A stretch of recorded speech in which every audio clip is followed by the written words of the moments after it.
ദൈവതിരുനാമത്തിന് മഹത്വമുണ്ടാകട്ടെ. കർത്താവായ യേശുക്രിസ്തുവിൻ്റെ നിസ്തുലമായ നാമത്തിൽ നിങ്ങൾക്ക് ഓരോരുത്തർക്കും എൻ്റെ എളിയ സ്നേഹവന്ദനം. മൈക്കിൾ ആഞ്ചലോയെക്കുറിച്ച് നാം പലരും കേട്ടിട്ടുണ്ട്.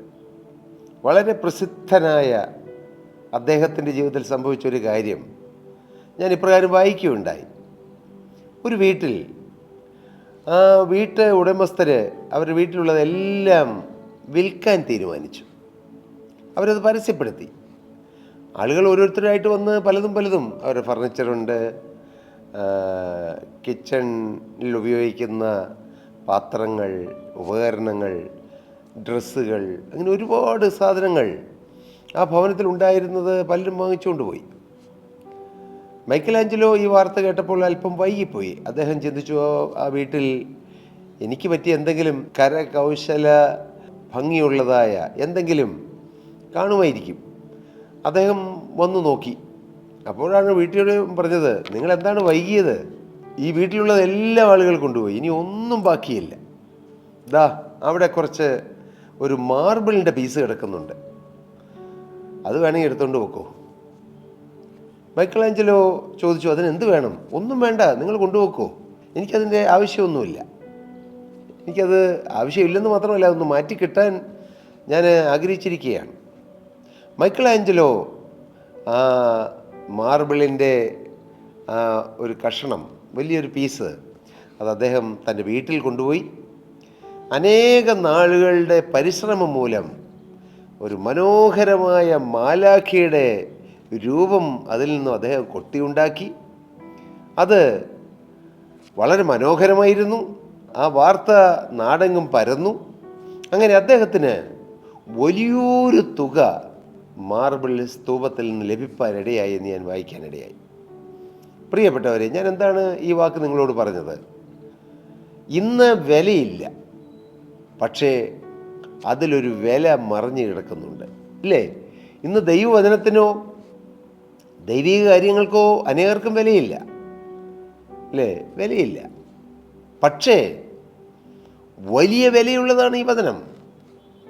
ജീവിതത്തിൽ അനേകം മൂല്യവത്തായ കാര്യങ്ങൾ നമ്മുടെ ജീവിതത്തിലേക്ക് കൊണ്ടുതരുന്നതാണ് ഈ തിരുവചനം, ദൈവത്തിൻ്റെ വചനത്തിൻ്റെ ശക്തി. പ്രിയപ്പെട്ടവരെ, അത് നാം അനുഭവിക്കാതെ പോകരുത്. ജീവനുള്ള ദൈവം ഈ വചനത്തിലൂടെ നമുക്ക് വേണ്ടി ഒരുക്കിയിരിക്കുന്നത് നാം കണ്ടിട്ടില്ല, ഒരു കണ്ണ് കണ്ടിട്ടില്ല, ഒരു ചെവി കേട്ടിട്ടില്ല, ഒരു മനുഷ്യൻ്റെ ഹൃദയത്തിൽ നിരൂപിച്ചിട്ടില്ല, തോന്നിയിട്ടില്ല. അത്രമാത്രം വലുതാണ് കർത്താവ് നമുക്ക് വേണ്ടി കരുതിയിരിക്കുന്നത് വചനത്തിലൂടെ. കർത്താവിന് സ്തോത്രം. അതൊരു പാറക്കഷ്ണം, ഒരു മാർബിൾ പാറക്കഷ്ണം, ഇല്ലേ? സ്തോത്രം. ഇന്ന് ക്രിസ്തുവിനെ എങ്ങനെയാണ് കാണുന്നത്? എന്നാൽ ആ പാറ ക്രിസ്തുവായിരുന്നു. ക്രിസ്തുവാകുന്ന പാറയെ നാം ചുമന്നുകൊണ്ട് നടന്നാൽ നമുക്ക് നമ്മുടെ ഭാവിയിൽ, അല്ല, നമ്മുടെ ജീവിതത്തിൽ, നമ്മുടെ എല്ലാ മേഖലകളിലും നാം വിലയുള്ളവരായിത്തീരും. ക്രിസ്തു മുഖാന്തരം നമുക്ക് വില ലഭിക്കാനിടയാകും. ഇവിടെ മാത്രമല്ല, നിത്യതയിലും. ഇവിടെ ഒരു പക്ഷേ ഒരല്പം വില കുറവ് തോന്നിയാലും നിത്യതയിൽ വലിയ വില കിട്ടും. പ്രിയപ്പെട്ടവരെ, നിങ്ങളുടെ ജീവിതത്തിൽ ഈ തിരുവചനത്തിന് നിങ്ങൾ വില കൊടുക്കാറുണ്ടോ? ക്രിസ്തീയ ജീവിതത്തിൽ നിങ്ങൾ വില കൊടുക്കാറുണ്ടോ? യേശുക്രിസ്തുവിന് വേണ്ടി ജീവിതം വേർതിരിക്കുക എന്നുള്ളതൊരു വലിയ ഭാഗ്യമാണെന്നോ, അത് ഈ ഭൂമിയിൽ ഒരു മനുഷ്യൻ ലഭിക്കാവുന്ന ഏറ്റവും വലിയ പദവിയാണെന്ന് നിങ്ങൾ ചിന്തിക്കാറുണ്ടോ? ഒരു മന്ത്രിയാകുക, ഒരു മുഖ്യമന്ത്രിയാകുക, പ്രധാനമന്ത്രിയാകുക, അത്ര വലിയ പദവിയായിട്ടാണ് ലോകം കാണുന്നത്. ശരിക്കും അത് തന്നെ എങ്ങനെയാണ്? എന്നാൽ എന്തിനു പറയണം? ഒരു MLA ആകുക, ഒരു MP ആകുക, ഏതെങ്കിലും ഒരു ലോക്കൽ ബോഡി, പഞ്ചായത്തിലോ അങ്ങനെ ഏതെങ്കിലും ഒരു ഭരണ സംവിധാനത്തിൽ പ്രസിഡൻ്റ് ആകുക, മെമ്പറാകുക, ഇങ്ങനെ ഓരോ പദവി ലഭിക്കുന്നതും വലിയ പദവിയായിട്ട് ജനം കാണും. എന്നാൽ ഇതിൽ എത്രയോ വലിയ പദവിയാണ് യേശു ജീവിതത്തിൽ ഉള്ള അനുഭവം, യേശുവിനെ സ്വന്തമായി കിട്ടുന്ന അനുഭവം. ഒരാൾ യേശു ക്രിസ്തുവിന് വേണ്ടി തൻ്റെ ജീവിതം വേർതിരിക്കുമ്പോൾ യേശുവിനെ സ്വന്തമായി ലഭിക്കുകയാണ്. ആ സൗഭാഗ്യമാണ് കിട്ടുന്നത്. നമ്മൾ വിചാരിക്കും ഒരു കുഞ്ഞിക്കാര്യം കിട്ടും, ഒരു രോഗസൗഖ്യം, ഒരു ചെറിയ കടം മാറും, അല്ലെങ്കിൽ ഒരു ഞെരുക്കം മാറും, ഇച്ചിരി ആഹാരത്തിന് മുട്ടുമാറും, ഇങ്ങനെ കൊച്ചു കൊച്ചു കാര്യങ്ങൾ ലഭിക്കുമെന്നാണ് നാം ചിന്തിക്കുന്നത്. അല്ല പ്രിയരെ, അതിലെത്രയോ വലുതാണ് നിത്യജീവൻ്റെ അവകാശം. അതിലെത്രയോ വലുതാണ് യേശുവിനെ സ്വന്തമായി കിട്ടുക എന്നുള്ളത്. അതിലെത്രയോ ശ്രേഷ്ഠമാണ് യേശു നമ്മുടെ ജീവിതത്തിൽ സ്വന്തമായി തീരുക.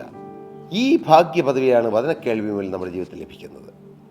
നാം കഴിഞ്ഞ പ്രാവശ്യം ചിന്തിച്ചു വന്നത് യഹോശാഫാത്ത് രാജാവിൻ്റെ ജീവിതത്തിൽ വലിയ യുദ്ധം നേരിട്ടു. ആരോടൊക്കെയാണ് യുദ്ധം? മോവാബിനോടും അമ്മോന്യരോടും, മാത്രമല്ല മെയൂന്യരിൽ കുറേ ആളുകളും, 3 കൂട്ടർ ഒരു രാജാവിനോട്. ദൈവമക്കൾക്ക് അങ്ങനെയാണ്, ഒരാളല്ല. ചിലപ്പോൾ രാഷ്ട്രീയക്കാരെതിരായിരിക്കും, സഭക്കാരെതിരായിരിക്കും, കുടുംബക്കാരെതിരായിരിക്കും, സമൂഹമെതിരായിരിക്കും. യഹോശാഫാത്ത് രാജാവിനെതിരായി 3 രാജാക്കന്മാർ അണിനിരന്നു. അപ്പോൾ യഹോശാഫാത്ത് രാജാവ് എന്താണ് ചെയ്തത്? അദ്ദേഹം ഒരു ഉപവാസം പ്രസിദ്ധമാക്കി. നാം അതാണ് ചിന്തിച്ചു വന്നത്. നമ്മുടെ ജീവിതത്തിൽ ജീവനുള്ള ദൈവത്തിൻ്റെ സന്നിധിയിൽ നാം ഉപവാസം പ്രഖ്യാപിക്കുമ്പോൾ അതിന് വലിയ വലിയ സ്വാധീനം നമ്മുടെ ജീവിതത്തിൽ ചെയ്യാൻ കഴിയും. നമ്മുടെ ജീവിതത്തിൽ മാത്രമല്ല, നമ്മുടെ കുടുംബത്തിൽ, നമ്മുടെ ഔദ്യോഗിക മേഖലകളിൽ, നമ്മുടെ ആത്മീയ മേഖലകളിൽ, ഭൗതിക മേഖലകളിൽ, നമ്മുടെ ദേശത്ത്, നമ്മുടെ ചർച്ചിൽ, നാം കൂടി വരുന്ന കൂട്ടായ്മയിൽ, എന്തിന് ലോകത്തെ മുഴുവൻ ചലിപ്പിക്കാൻ കഴിയും ദൈവമക്കൾ ഉപവാസത്തോടെ കഴിയുമ്പോൾ. സ്തോത്രം. ഇങ്ങനെ വേദപുസ്തക ചരിത്രം നാം പരിശോധിച്ചാൽ, വേദപുസ്തകത്തിൻ്റെ ഏടുകൾ നാം മറിച്ചു നോക്കിയാൽ, ഉപവാസത്തോടെയും പ്രാർത്ഥനയോടെയും ദൈവസന്നിധിയിൽ ഇരുന്ന ദൈവമക്കളിൽ നിന്നുകൊണ്ട് കർത്താവ് വൻ കാര്യങ്ങൾ ചെയ്തത് നമുക്ക് കാണാനും കേൾക്കാനും വായിക്കാനും അനുഭവിപ്പാനും ഇടയാകും. സ്തോത്രം.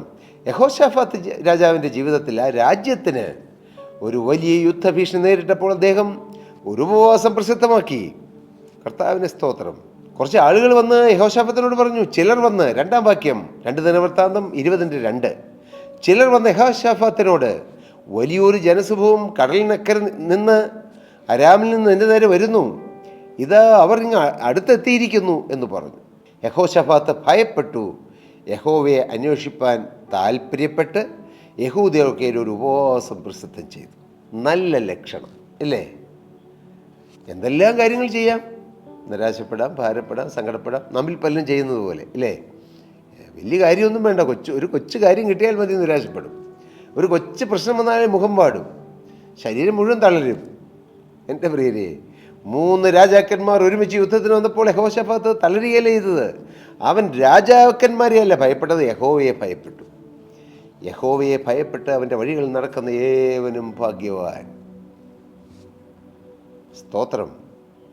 നിന്റെ അധ്വാന ഫലം നീ തിന്നും, നീ ഭാഗ്യവാൻ, നിനക്ക് നന്മ വരും. യഹോവയെ ഭയപ്പെട്ട് അവൻ്റെ വഴികളിൽ നടക്കുന്ന ഏവനും ഭാഗ്യവാൻ. മനുഷ്യരെ പേടിക്കുകയല്ല, മനുഷ്യരെ ഭയപ്പെടുകയല്ല, അധികാരികളെ പേടിക്കുകയല്ല, രാജാക്കന്മാരെ ഭയപ്പെടുകയല്ല, യുദ്ധം പേടിക്കുകയല്ല. ജീവനുള്ള ദൈവത്തെ ഭയപ്പെട്ടു, യഹോവയെ അന്വേഷിപ്പാൻ താല്പര്യപ്പെട്ടു. രാജാവ് മാത്രമല്ല, യഹൂദയിൽ മുഴുവൻ ഒരു ഉപവാസം പ്രസിദ്ധമാക്കി. മാത്രമല്ല, 5-ാം വാക്യം വായിക്കുമ്പോൾ യഹോശാഫാത്ത് യഹോവയുടെ ആലയത്തിൽ പുതിയ പ്രാകാരത്തിന് മുമ്പിൽ യഹൂദയുടെയും യെരൂശലേമിൻ്റെയും സഭാമധ്യേ നിന്നുകൊണ്ട് പറഞ്ഞത് എന്തെന്നാൽ, ഒരു സഭായോഗം വിളിച്ചുകൂട്ടി. പ്രിയപ്പെട്ടവർ, എന്തിനാണ് സഭായോഗം? എന്തിനാണ് കൂട്ടായ്മകൾ? എന്തിനാണ് കൂടിവരവുകൾ? പലരും ചോദിക്കും, എന്തിനാ എന്നും ഇങ്ങനെ കൂടി വരണേ?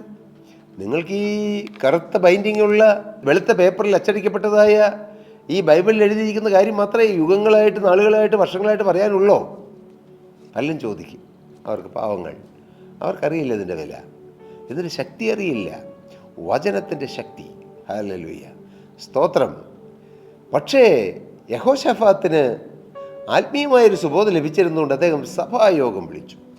എന്നിട്ട് പ്രാർത്ഥിക്കുകയാണ്. 6-ാം വാക്യം, ഞങ്ങളുടെ പിതാക്കന്മാരുടെ ദൈവമായ യഹോവേ, നീ സ്വർഗസ്ഥനായ ദൈവമല്ലോ, നീ ജാതികളുടെ സകല രാജ്യങ്ങളെയും ഭരിക്കുന്നുവല്ലോ, ആർക്കും എതിർപ്പാൻ കഴിയാത്ത ശക്തിയും പരാക്രമവും നിനക്കുണ്ടല്ലോ. ഏതൊരു കാര്യത്തിലാണോ പിശാച് ആക്രമിക്കാൻ വന്നത്, അതിന് എഗൻസ്റ്റായി, അതിന് ഒപ്പോസിങ്ങായി ദൈവത്തിൽ ശക്തിപ്പെട്ട അതേ വാക്യം പറഞ്ഞ് യഹോശാഫാത്ത് പ്രാർത്ഥിക്കുകയാണ്. ശക്തി കാണിച്ചുകൊണ്ട് 3 രാജാക്കന്മാർ തങ്ങളുടെ ശക്തി കാണിച്ചുകൊണ്ട് യഹോശാഫാത്തിനെ തോൽപ്പിക്കാൻ വന്നപ്പോൾ അവരുടെ ശക്തിയിൽ ഭയപ്പെട്ട് യഹോശാഫാത്ത് ഓടിപ്പോയില്ല. തൻ്റെ സ്വന്തം കഴിവുകേടിൽ അല്ലെങ്കിൽ ശക്തിക്കുറവിൽ തിരിഞ്ഞു നോക്കി നിരാശപ്പെട്ട് തളർന്നില്ല. ജീവനുള്ള ദൈവത്തെങ്കിലേക്ക് നോക്കി പറയുകയാണ്, അങ്ങ് സർവശക്തനല്ലേ, അങ്ങ് പരാക്രമമുള്ള ദൈവമല്ലേ, എനിക്ക് ഭയമില്ല എന്ന്. നമ്മുടെ ഓരോരുത്തരുടെയും ജീവിതത്തിൽ പ്രശ്നസങ്കീർണമല്ലേ ഈ ലോക ജീവിതം? എന്തെല്ലാം പ്രശ്നങ്ങൾ! എത്രയോ ആളുകൾ ലോകത്തിൻ്റെ നാനാഭാഗങ്ങളിൽ നിന്നും ഈ പീസ് മൗണ്ട് ഇൻ്റർനാഷണൽ മിനിസ്ട്രിയുടെ ഈ ശുശ്രൂഷ കേട്ടിട്ട്, ഈ യൂട്യൂബ് കേട്ടിട്ട് എത്രയോ ആളുകൾ വിളിക്കുന്നു, നേരിട്ട് എന്നെ വിളിക്കാറുണ്ട്. ഞങ്ങളുടെ പ്രെയർ ഡെസ്ക് അങ്ങോട്ട് വിളിക്കാറുണ്ട്. പ്രെയർ വാരിയേഴ്സ് ടീമുണ്ട്, അവർ വിളിക്കുന്നവർക്ക് വേണ്ടി പ്രാർത്ഥിക്കാറുണ്ട്. ഇങ്ങനെ ലോകത്തിൻ്റെ നാനാഭാഗത്തും അനേകർ വിളിക്കുമ്പോൾ എല്ലാവർക്കും വിഭിന്നമായ വിഷയങ്ങൾ. പക്ഷെ എല്ലാത്തിൻ്റെയും കേന്ദ്രബിന്ദു ദുഃഖം, നിരാശ, ഭാരം, സങ്കടം, പ്രശ്നങ്ങൾ. പ്രിയപ്പെട്ടവർ, ഏതെല്ലാം പ്രശ്നമുണ്ടെങ്കിലും ആ പ്രശ്നത്തിന് പരിഹാരമായി ചൂണ്ടിക്കാണിക്കാൻ ഒരു വ്യക്തിയേ ഉള്ളൂ. ആരാണത്? യേശുക്രിസ്തു. ആര് വിളിച്ചാലും, ഏത് പ്രശ്നങ്ങൾക്ക് വേണ്ടി വിളിച്ചാലും ഞങ്ങൾ പറയുന്ന ഒരു കാര്യം, ഒരു വ്യക്തിയെയാണ് ഞങ്ങൾ പറയുന്നത്. ആരാണ് ആ വ്യക്തി? കർത്താവായ യേശുക്രിസ്തു. യേശുവിന് സകല പരിഹാരമുണ്ട്. യുദ്ധം വന്നാലും കെടുതി വന്നാലും ആരെല്ലാം എതിരായാലും യേശുവിൻ്റെ സന്നിധിയിൽ നാം ഈ വിഷയങ്ങൾ സ്തോത്രത്തോടെ അറിയിച്ച് പ്രാർത്ഥിച്ചാൽ നമുക്ക് പരിഹാരം കിട്ടും. തീർച്ചയാണ് പ്രിയരെ. നിങ്ങൾ പ്രശ്നങ്ങളിലേക്ക് നമുക്ക് നിരാശപ്പെട്ട് പോകരുത്. എല്ലാം തുറന്നു പറയണം, യേശുക്രിസ്തുവിനോട് പറയണം. സ്തോത്രം. കർത്താവ് വിചാരിച്ചാൽ കർത്താവിൻ്റെ സർവ്വശക്തിയുടെ മുമ്പിൽ ആർക്ക് നിൽക്കാൻ കഴിയും? ആ രാജാവ് ബുദ്ധിമാനായിരുന്നു എന്ന് ഞാൻ പറയും. ആ രാജാവ് ദൈവാശ്രയമുള്ള രാജാവായിരുന്നു. എന്നാൽ നമ്മുടെ ജീവിതത്തിൽ ഇന്ന് നിങ്ങൾ വലിയ പ്രശ്നങ്ങൾ അഭിമുഖീകരിക്കുമ്പോൾ പലതിലും ആശ്രയിച്ചിട്ടും നിങ്ങൾക്ക് അതിൽ നിന്നും ഒരു പ്രതീക്ഷയും കിട്ടിയിട്ടില്ലെങ്കിലും, ഒരു പ്രതിഫലവും ലഭിച്ചില്ലെങ്കിലും, ഒരു മറുപടിയും ലഭിച്ചില്ലെങ്കിലും, ഇപ്പോൾ ഈ വാക്കുകൾ കേട്ടുകൊണ്ടിരിക്കുമ്പോൾ നിങ്ങൾ കർത്താവിലൊന്ന് ആശ്രയിക്കാമോ? കർത്താവ് അവിടുന്നാണ് സർവശക്തൻ. അവിടുന്ന് സർവ്വലോക ജഗത് നിയന്താവാണ്. അവിടത്തേക്ക് അസാധ്യമായതൊന്നുമില്ല. അവിടുന്ന് എല്ലാം അറിയുന്നു, അവിടുന്ന് എല്ലാം കാണുന്നു, അവിടുന്ന് എല്ലാം ഭരിക്കുന്നു, അവിടുന്ന് എല്ലാം നിയന്ത്രിക്കുന്നു. കർത്താവെ, അവിടത്തേക്ക് അസാധ്യമായതൊന്നുമില്ല. അവിടുന്ന് സർവ്വസമ്പന്നനാണ്, അവിടുന്ന് സർവ്വജ്ഞാനിയാണ്, അവിടുന്ന് സർവ്വവ്യാപിയാണ്, അവിടുന്ന് സർവ്വസൈന്യാധിപനാണ്. ഓ ഹല്ലേലൂയ! അവിടത്തേക്ക് അസാധ്യമായതൊന്നുമില്ല. കർത്താവെ, എൻ്റെ സകല പ്രശ്നത്തിന് പരിഹാരം അവിടുത്തെ സന്നിധിയിൽ ഉണ്ട് എന്ന് പറഞ്ഞ് ലോകം മുഴുവൻ നിങ്ങൾക്കെതിരാണെങ്കിലും നിങ്ങൾ യേശുവിൻ്റെ സന്നിധിയിൽ ഹൃദയം പകർന്ന് ദൈവത്തിൽ ആശ്രയിച്ചാൽ നിങ്ങളുടെ പ്രശ്നങ്ങൾക്ക് കർത്താവ് പരിഹാരം തരും. മകനെ നീ ഭയപ്പെടേണ്ട, മകളെ നീ ഭയപ്പെടേണ്ട. ദൈവം നമുക്ക് അനുകൂലമെങ്കിൽ നമുക്ക് പ്രതികൂലം ആര്? സ്വന്തം പുത്രനെ ആദരിക്കാതെ നമുക്കെല്ലാവർക്കും വേണ്ടി ഏൽപ്പിച്ചു തന്നവൻ, അവനോടുകൂടെ സകലവും നമുക്ക് നൽകാതിരിക്കുമോ? ക്രിസ്തുവിനോടുകൂടെ സകലവും നമുക്ക് ലഭിക്കും. അതാണ് വിശ്വാസം. യേശുവിനെ എനിക്ക് തന്നെങ്കിൽ കാൽവറിയിൽ 2000 വർഷം മുമ്പ് മരണപ്പെടുവാൻ, ക്രൂശിക്കപ്പെടുവാൻ, യാഗമാകുവാൻ പിതാവാൻ ദൈവം തൻ്റെ ഏകജാതനായ തിരുക്കുമാരനായ യേശുക്രിസ്തുവിനെ എനിക്ക് വേണ്ടി തന്നുവെങ്കിൽ യേശുക്രിസ്തുവിലും വലുതല്ലല്ലോ നമ്മുടെ പ്രശ്നങ്ങൾ. ഇതാണ് വിശ്വാസം. അങ്ങനെ നിങ്ങൾ വിശ്വാസത്തിൽ ശക്തിപ്പെട്ടാൽ ദൈവം നിങ്ങളുടെ കാര്യം ഏറ്റെടുക്കും. നിങ്ങൾക്ക് ജീവനുള്ള ദൈവം നിങ്ങളുടെ പ്രശ്നങ്ങൾക്ക് പരിഹാരം തരും. യഹോശാഫാത്തിന്റെ ജീവിതത്തിൽ എന്ത് സംഭവിച്ചുവെന്ന് തുറന്നുള്ള ദിവസങ്ങളിൽ വീണ്ടും നമുക്ക് ചിന്തിക്കാം, നമുക്ക് പ്രാർത്ഥിക്കാം. ഇപ്പോൾ ദൈവകരങ്ങളിലേക്ക് നമുക്ക് നമ്മെ തന്നെ ഏൽപ്പിക്കാം. ഇന്നാദ്യമായി ഈ വചനം കേട്ട് കർത്താവിന് വേണ്ടി ജീവിതം വേർതിരിക്കാൻ ആഗ്രഹിക്കുന്നവർ, ഒരിക്കൽ തീരുമാനമെടുത്തു പിന്മാറിപ്പോയവർ, അങ്ങനെ ആരെങ്കിലും ഉണ്ടെങ്കിൽ ഇതാകുന്ന സുപ്രസാദകാലം, മകനെ ഇതാകുന്ന രക്ഷാ ദിവസം, മകളെ നിന്നെ സ്നേഹിക്കുന്ന യേശു നിന്നെ മാടി വിളിക്കുന്നു. മകനെ ജീവനുള്ള ക്രിസ്തുവിൻ്റെ കരങ്ങളിലേക്ക് നിന്റെ ജീവിതം കൊടുക്കൂ. അങ്ങനെ കർത്താവിന് വേണ്ടി ജീവിതം കൊടുക്കുന്നുവെങ്കിൽ ഞങ്ങൾ നിങ്ങൾക്ക് വേണ്ടി പ്രാർത്ഥിക്കാം. നമുക്ക് ഒരുമിച്ച് കണ്ണുകളടച്ച് തലകളെ വണക്കാം. സ്വർഗീയ പിതാവേ, ഞങ്ങളുടെ സ്നേഹം തന്നെ കർത്താവേ, അതാ അവിടുത്തെ പ്രിയപ്പെട്ട മക്കളെ അവിടുന്ന് സന്ദർശിക്കണം. ഇന്ന് യേശുക്രിസ്തുവിനോട് ജീവിതം വേർതിരിച്ചവരാരെങ്കിലും ഉണ്ടെങ്കിൽ അവരുടെ മേൽ കർത്താവിൻ്റെ ആണിപ്പഴുതുള്ള കരം വന്ന് അവരെ അനുഗ്രഹിക്കണം, ബലപ്പെടുത്തണം, ധൈര്യപ്പെടുത്തണം. ഭയങ്ങൾ മാറിപ്പോകട്ടെ, നിരാശകൾ മാറിപ്പോകട്ടെ, രോഗങ്ങൾ മാറിപ്പോകട്ടെ, കടബാധ്യതകൾ മാറിപ്പോകട്ടെ, യേശുവിൻ്റെ നാമത്തിൽ മാറിപ്പോകട്ടെ. കുടുംബ സമാധാനം വരട്ടെ. ദൈവരാജ്യത്തിൻ്റെ അവകാശം, ആ നിത്യജീവൻ്റെ അവകാശം ജനഹൃദയങ്ങളിൽ കർത്താവ് പകർന്നു നൽകണമെന്ന് പ്രാർത്ഥിക്കുന്നു. എല്ലാവരെയും അനുഗ്രഹിക്കണമേ. യേശു ക്രിസ്തുവിൻ്റെ അത്ഭുത നാമത്തിൽ തന്നെ ആമേൻ. കർത്താവ് നിങ്ങളെ ഏവരെയും അനുഗ്രഹിക്കട്ടെ. നിങ്ങൾക്ക് ഏതെങ്കിലും പ്രാർത്ഥനാ വിഷയങ്ങളുണ്ടെങ്കിൽ തീർച്ചയായും ഞങ്ങളെ അറിയിച്ചാൽ ഞങ്ങൾ നിങ്ങൾക്ക് വേണ്ടി പ്രാർത്ഥിക്കാം. ഞങ്ങളുടെ പ്രെയർ വാരിയേഴ്സ് ടീമും ഞങ്ങളുടെ പ്രെയർ ഡെസ്കിലുള്ള ദൈവമക്കളും നിങ്ങളെ കോൺടാക്റ്റ് ചെയ്യുകയും നിങ്ങൾക്ക് വേണ്ടി പ്രാർത്ഥിക്കുകയും ചെയ്യും. കർത്താവ് എല്ലാവരെയും അനുഗ്രഹിക്കട്ടെ. ദൈവനാമം മഹത്വപ്പെടട്ടെ. സ്തോത്രം.